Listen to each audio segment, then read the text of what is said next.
आप सभी का स्वागत है हमारे चैनल इंजीनियर्स कोच में। तो आज का हमारा टॉपिक है difference between PPC, OPC and PPC cement. आज हम जानेंगे कि क्या डिफरेंस है ओपीसी सीमेंट में और पीपीसी सीमेंट में, कहाँ यूज़ करना चाहिए, किन वेदर कंडीशन में कौन सा सही होता है, इनिशियल स्ट्रेंथ किसकी हाई होती है, किसकी लो होती है। आज हम बात करेंगे उनके ग्रेड्स के बारे में और किस वेदर में क्या यूज़ करें और उसका क्यूरिंग टाइम, ये सब चीज़ें आज डिस्कस करेंगे हम। तो वीडियो स्टार्ट करने से पहले एक चीज़ और, आपने अभी तक इस चैनल को सब्सक्राइब नहीं किया तो प्लीज़ हमारे चैनल को सब्सक्राइब करो, जिससे आपको इस टाइप की सिविल इंजीनियरिंग से रिलेटेड वीडियोस मिलती रहें। तो स्टार्ट करते हैं। पहले हम बात करेंगे ओपीसी की, ठीक है। ओपीसी क्या होता है? Ordinary Portland cement. Ordinary Portland cement में क्या होता है कि ये मोस्टली जो होता है 60 to 70% आपका लाइमस्टोन से बनता है। लाइमस्टोन को क्रश करके ग्राइंड करके उसको बनाते हैं, तो ये 60 to 70 होता है। और भी चीज़ें इसमें मिली हुई होती हैं। वहीं पोर्टलैंड पीपीसी में, पीपीसी को कहते हैं पोर्टलैंड पोज़ोलाना सीमेंट। अब ये जो पीपीसी होता है वो ओपीसी का सेम होता है, ठीक है। लेकिन पीपीसी में क्या हो जाता है, ये पोज़ोलानिक मटेरियल ऐड कर देते हैं, जैसे कि फ्लाई ऐश, ठीक है। और फ्लाई ऐश इसमें कितना ऐड करते हैं? 15 to 35% तक फ्लाई ऐश ऐड कर देते हैं, जो कि पोज़ोलानिक मटेरियल है, ठीक है। तो ये बन जाता है पीपीसी। तो ये हो गई बात इसके मैन्युफैक्चरिंग प्रोसेस की। अब बात करते हैं इसके ग्रेड की, ठीक है। ग्रेड क्या होता है? अब इसका जो ग्रेड है ओपीसी का वो आता है 33, 43 एंड 53 एज पर BIS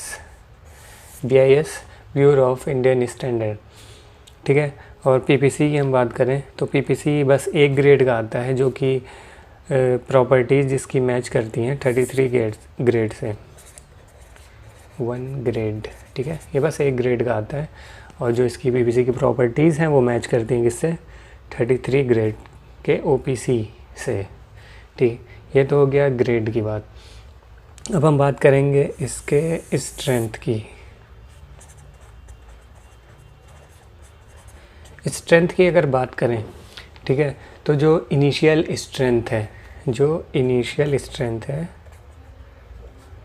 वो ओपीसी का ज़्यादा होगा, ठीक है, हाई होगा इनिशियल स्ट्रेंथ। और पीपीसी का जो इनिशियल स्ट्रेंथ होगा वो लो होगा। इनिशियल स्ट्रेंथ लो होगा, ठीक है। इसका हाई होगा, इसका लो होगा, ठीक। और जो ओवरऑल स्ट्रेंथ होगा, ठीक है, ओवरऑल स्ट्रेंथ ओपीसी का और पीपीसी की अगर बात करें ओवरऑल स्ट्रेंथ के, तो पीपीसी का एज़ कम्पेयर टू ओपीसी ज़्यादा होगा। ओवरऑल स्ट्रेंथ इसकी ज़्यादा होगी, ओवरऑल स्ट्रेंथ इसकी ज़्यादा होगी पीपीसी की ओपीसी से कंपेयर करें तो, ठीक है। जैसे कि आपका अगर हम 3 डेज़ की बात करें, 3 डेज़ में आपका ये स्ट्रेंथ गेन करेगा 35 न्यूटन पर mm²। और ये जो पीपीसी होगा वो आपकी 3 डेज़ में कितनी स्ट्रेंथ गेन करेगा? 29 न्यूटन पर mm² की स्ट्रेंथ गेन करेगा। तो अब हम बात करेंगे 28 डेज़ में कितना स्ट्रेंथ गेन करेगा। ये हो जाएगा 55 न्यूटन पर mm², ओके। और अब पीपीसी की बात करें, वो 28 डेज़ में कितना गेन करेगा? ये 28 डेज़ में गेन करेगा स्ट्रेंथ 56.5 न्यूटन पर mm² की। तो ऐसे ये पीपीसी की ओवरऑल स्ट्रेंथ ज़्यादा है, ठीक है। ये हो गई स्ट्रेंथ की बात। अब हम बात करेंगे इसके वर्केबिलिटी की, ड्यूरेबिलिटी की और परमेबिलिटी की। तो अगर हम ओपीसी की बात करें तो ओपीसी की जो वर्केबिलिटी रहती है वो कम रहती है पीपीसी के कंपेयर्ड में, वर्केबिलिटी, ठीक है। इसकी वर्केबिलिटी हाई रहती है, ठीक। और ओपीसी की वर्केबिलिटी लो रहती है, ठीक है। इसकी वर्केबिलिटी क्या रहती है, हाई। वर्केबिलिटी की बात करें, अब हम बात करते हैं ड्यूरेबिलिटी की। ड्यूरेबिलिटी की बात करें तो पीपीसी सीमेंट का ड्यूरेबिलिटी ज़्यादा होता है ओपीसी के कंपेयर्ड में, तो इसकी हाई ड्यूरेबिलिटी होती है, हाई ड्यूरेबिलिटी, ठीक है।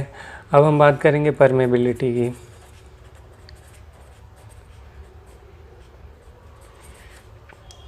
राइटिंग उतनी अच्छी नहीं है लेकिन काम चला हुआ है, ओके। तो परमेबिलिटी की बात करें तो परमेबिलिटी जो ओपीसी की है वो ज़्यादा रहती है, ठीक है।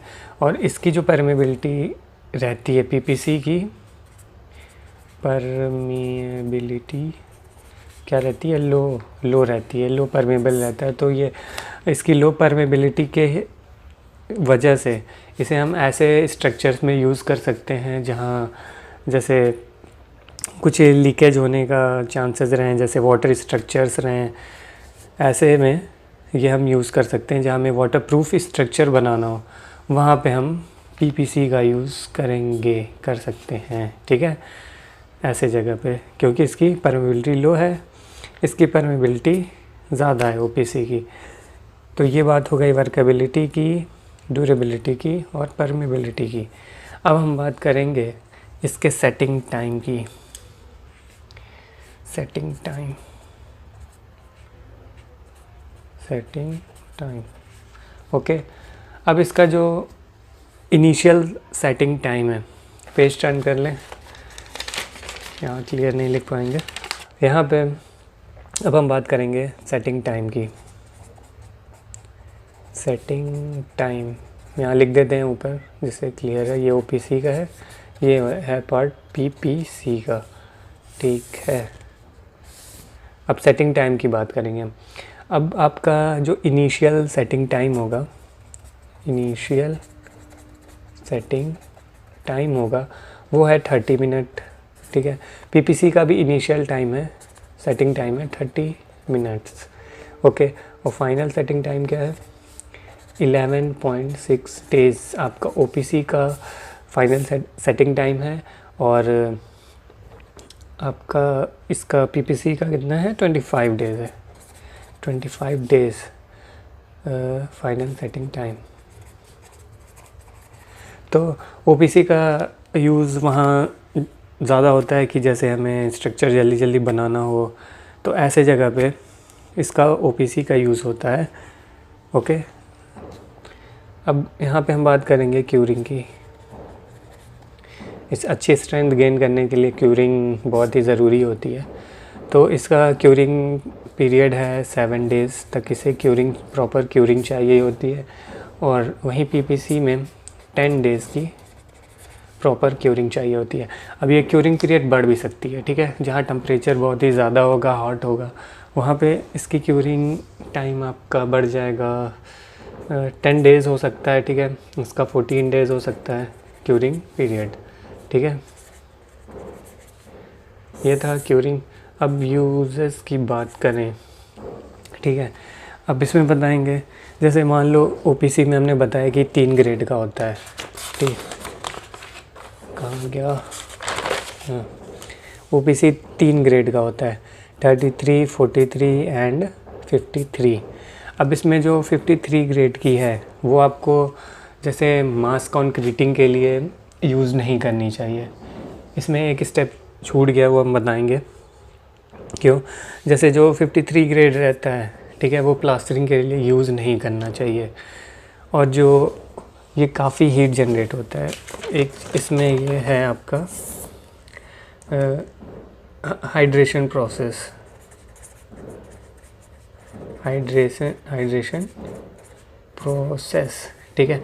तो जो हीट जनरेट होगी, ठीक है, सीमेंट में वाटर मिक्स करने के बाद, वो ओपीसी में काफ़ी हाई रहती है, क्योंकि ये जल्दी स्ट्रेंथ गेन करता है, ठीक है।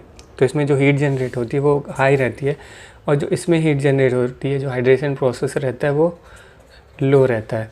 तो क्या होता है कि आप OPC को, ठीक है, जो OPC है वो मास कंक्रीटिंग के लिए ना यूज़ करो, ठीक है।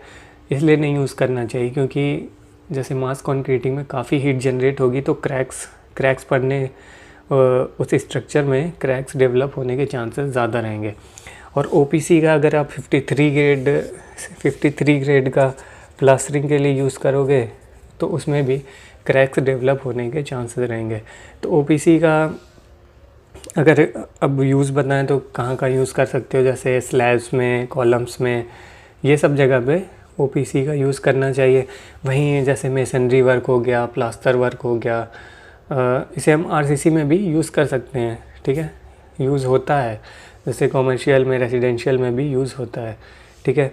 तो ये सब थे डिफरेंसेस OPC का और PPC का, ठीक है। तो अगर ये लेक्चर आपको पसंद आया हो, आपने इस लेक्चर से कुछ सीखा हो, तो वीडियो को लाइक ज़रूर करिए, कमेंट करके बताइए लेक्चर कैसा लगा, ठीक है। और भी किसी लेक्चर पे आपको वीडियो चाहिए हो तो भी आप बताइए, हम जल्द से जल्द प्रोवाइड करने की कोशिश करेंगे। Okay friends, bye.